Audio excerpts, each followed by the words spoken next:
Quiero contarles una historia acerca de las historias. Hace varios años atrás, con dos buenas amigas, nos convidaron a hacer un diplomado sobre literatura para profesoras de castellano. Y bueno, tomamos el desafío y entonces en ese curso lo que partíamos era evaluando con las profesoras eh, su lectura de los clásicos infantiles y de los clásicos juveniles. Eso era una primera sorpresa para todos. Eh, Hay un autor que se llama Eden Chambers, dice que un profesor para empezar a hacer clase, profesor de primaria, digamos, tendría que tener por lo menos 500 libros en el cuerpo, digamos, para empezar a hacer clase. Bueno, y aquí la proporción era bastante menor. Esa fue una primera sorpresa para ellas, las profesoras, y para nosotros, los profesores. Y después, bueno, descubrimos que una de las cosas que teníamos que hacer en el diplomado era leerles en voz alta a las profesoras de castellano, que las más jóvenes tendrían 30 y tantos años.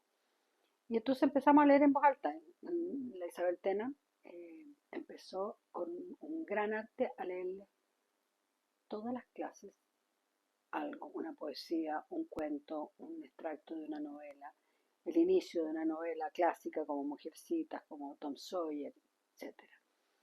Y nos dimos cuenta de lo que empezaba a pasar con las personas adultas en la medida que se les iba leyendo en voz alta, que nos pasaba todo, porque con excepción de Isabel, todo el resto éramos oyentes. Y era un ir entrando.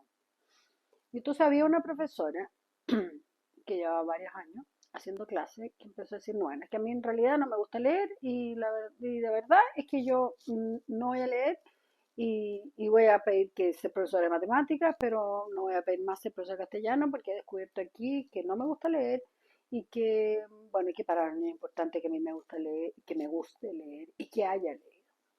Bueno, pero me pareció muy razonable su decisión. Un par de años después me llegó un mail, eh, porque nosotros teníamos un lema que decíamos, nunca es tarde. Nunca es tarde para empezar a ser un lector. Y entonces me escribe ella un mail y me dice, Ita, fíjate que he pensado sobre esa frase que nunca es tarde. Si yo quisiera hacer mi camino lector, que así le llamábamos, si quisiera hacer mi camino lector, ¿por dónde empezaría? Bueno, y le sugerí básicamente empezar por los clásicos infantiles y después los clásicos juveniles y después algunas novelas adultas que fueran al principio algunas novelas adultas buenas pero más fáciles y algún toquecito a los clásicos más difíciles, etcétera. Hicimos un camino lector. 2 años después de esto, yo nunca más supe de ella, llegué a hacer clase a un grupo de colegios de los cuales era para profesor de segundo básico y dentro de los cuales estaba ella de alumna. Entonces me dijo, Ita, ¿cómo estás? ¿Qué sé yo? Hice el camino lector. Vieras la persona en que me he transformado. Cuéntale por favor a la Fanny, que era la otra que trabajamos, y a la Isabel, en quién me he convertido. Y la verdad es que se había convertido. Era impresionante la conversión de esa mujer, estaba fascinada. ¿Qué le había pasado? Que ella tenía de algún modo un dolor y una vergüenza de haber sido una niñita mal leída. Y creía que ya era tarde, pero cuando en el fondo hizo el camino lector, porque esto es bien importante, un buen clásico infantil te va a gustar de adulto. O sea, leer La Sirenita de adulto, leer en el fondo un clásico juvenil como Ana de los Tejados Verdes, leer Tom Sawyer, leer Mujercita es un placer. Hoy día hablábamos con una amiga de que si habíamos leído o releído Papaíto Piernas Largas. Yo me lo leí hace poco de nuevo, por el recordar el placer que tuve la primera vez que me lo leí, con esa belleza, esa inocencia, esa milagro que es un buen libro. Entonces, aquí una recomendación para todas las personas que se consideren malas lectoras. Nunca es tarde. Por favor, permítanse hacer un camino lector. Y dentro de este camino lector, mi recomendación es que partan por los, por los clásicos. ¿Por qué clásicos? Porque clásico significa que tiene clase y que algo que tiene clase no pasa de moda. De hecho, hay un montón de literatura juvenil y infantil que a nosotros ya no nos toca y que en algún minuto tuvieron gran éxito, pero no resistieron el paso del tiempo. Entonces, es importante buscar los libros que resisten el paso del tiempo. Yo creo que uno de los proyectos pendientes que tengo en la vida es hacer un curso o un libro sobre biblioterapia.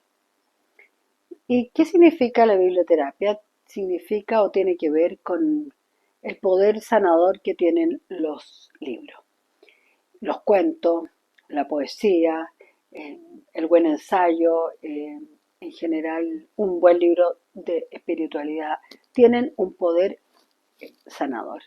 Eh, no todos los libros tienen un poder sanador. Un libro bueno en general tiene un poder sanador.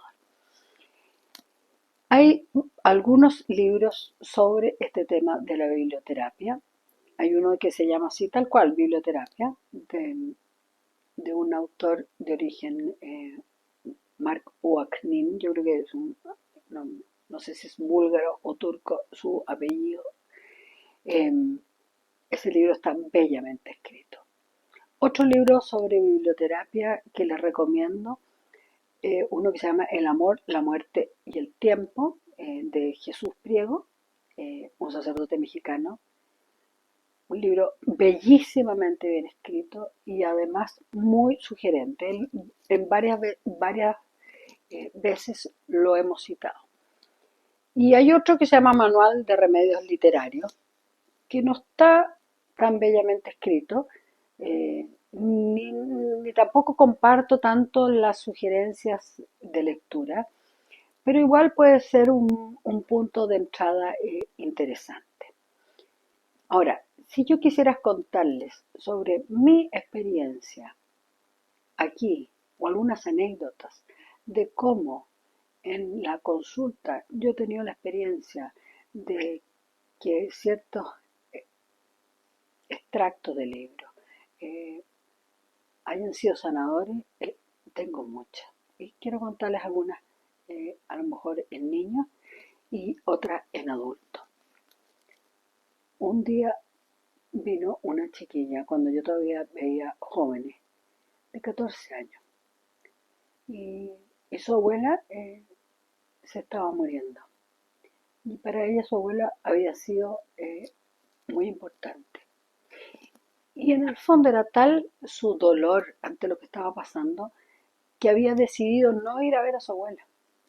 Pero estaba absolutamente en contradicción, porque por otro lado quería a su abuela.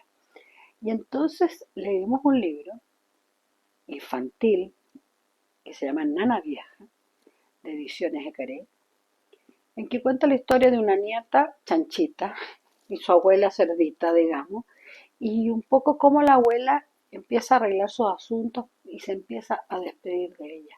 Y la importancia que tiene el arreglar los asuntos y la importancia que tiene el despedirse.